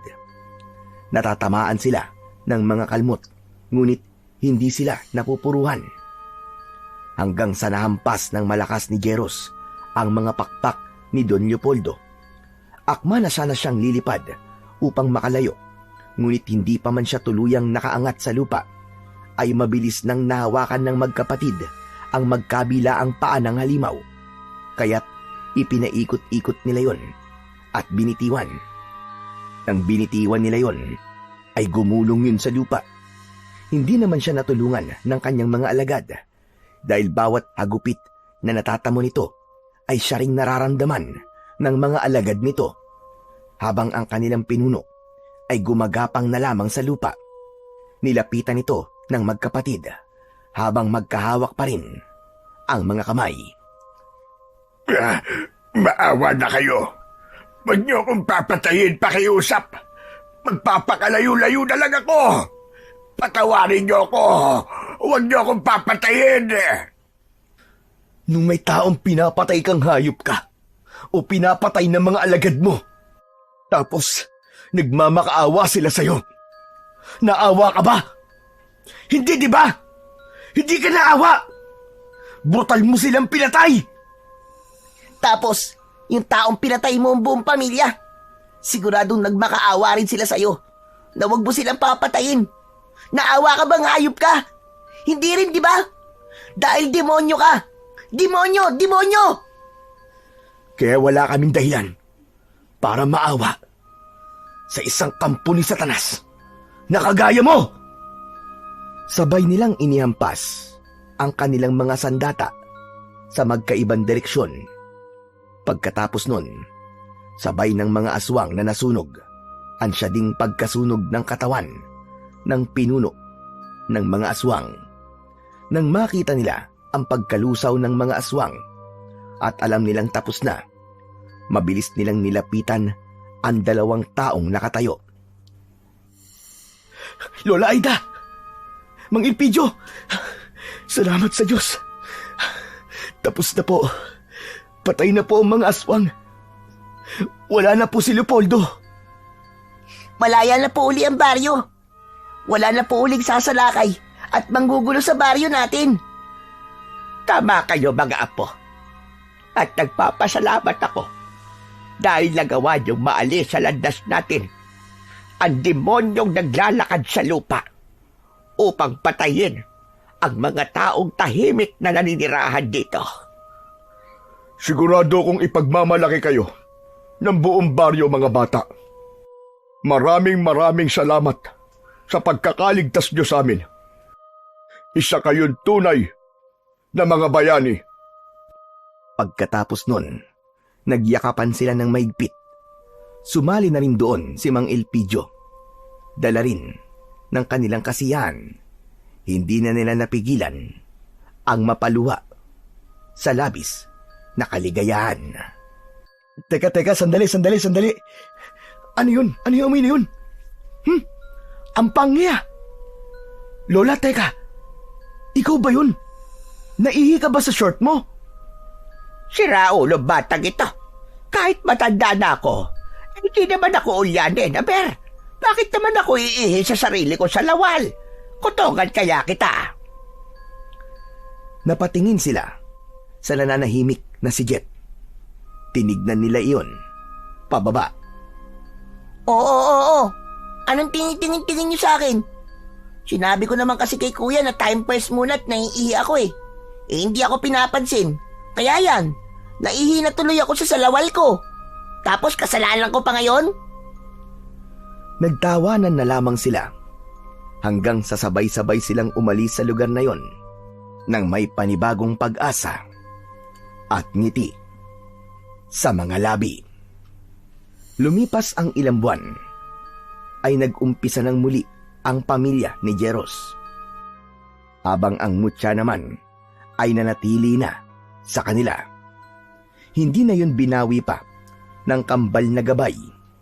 Namuhay na rin ng matiwasay ang baryong kanilang iniligtas sa kamay ng mga aswang. Pagkatapos ng 1 taon, matapos ang madugong sagupan sa mga aswang, unti-unti na ring nakabangon ang mga tao sa pinsalang dulot ng mga aswang. Nakapagsimula na ng maliit na negosyo ang magkapatid. Nagtitinda sila ng banana Q, turon at maruya na siya namang pinagtutulungan nilang lutuin ni Lola Aida. Naging mabenta ito sa kanilang baryo at talaga namang pumatok sa panlasa ng kanilang mga kapitbahay. Kaya kahit papano ay masasabi natin ngayon na maayos na ang takbo ng pamumuhay ng magkapatid. At dahil doon, si Jet ay natupad na ang kanyang pinakagusto. Nakapag-enroll na rin siya para muling pumasok sa eskwelahan at ipagpatuloy ang kanyang palaging nauudlot na pag-aaral. At madalas naman na nakagabay sa kanila si Mang Ilpidio na hinasa pa sila at si Nanay na mas matutunan kung paano gagamitin ng mas maayos ang kanilang mutya ng saging sa pakikipaglaban sa mga kampo ng kadiliman tulad ng mga aswang na posibleng magatid muli ng takot at kaguluhan sa kanilang baryo sa hinaharap. Nangako naman ng magkapatid na hanggang magkasama sila at may lakas ay patuloy nilang ipaglalaban at ipagtatanggol ang kanilang mga mahal sa buhay at baryo laban sa mga aswang sa ngalan ng pag-ibig at katarungan. Sa kwentong inyong napakinggan ay pinatutunayan ng magkapatid na kahit gaano kahirap ang unos mula sa pagiging ulila hanggang sa mabibigat na araw sa ginagapasang sagingan at sa madidilim na banta ng mga aswang, ay hindi matitinag ang dalawang pusong nagmamahalan at nagtutulungan. Sa piling ng kanilang Lola Aida, natutunan nilang bumangon, magpakatatag at huwag kailanman sumuko. At sa bawat laban na kanilang hinarap, naging sandata nila ang pagkakapit-bisig at dalisay na pagmamahal sa isa't isa. Sapagkat habang magkasama silang dalawa, walang puwersa ng kadiliman, walang aswang at walang anumang panganib ang makakawasak sa kanilang samahan. Sa tulong ng pagmamahal at pagkakaisa, lagi at lagi silang magwawagi.